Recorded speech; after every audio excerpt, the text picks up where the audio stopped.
So I was so excited to talk about dysphagia, and not many people know about this, but actually I was NPO when I was really sick for 6 months. Oh, Yeah, and it's so isolating. It's like being at school, but you don't have a cell phone. It's like being at the hospital inpatient, but not being given a meal tray, right? You're just like walking around envying everybody else. And what was really funny was I had an NG tube because I couldn't really eat at all.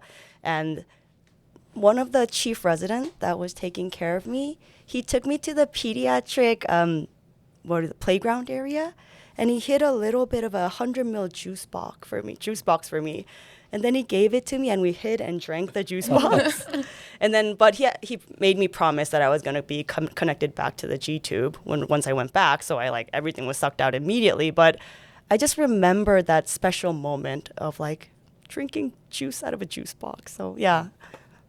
I think sometimes we forget like these simple pleasures that people have been sick for long periods of time in an ICU, maybe on a ventilator, maybe with a tracheostomy, like these simple pleasures that we took away from them, and that now that they're in the rehab setting, we need to work forward as to how do we make this work? How do we give those pleasuring activities back?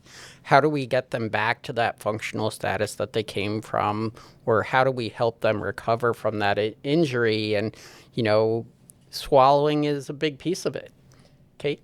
Yeah, and we think so much about the physical body and the outward, presentation of walking, putting a body on bed rest. How do we get someone up and moving after they've had prolonged critical illness?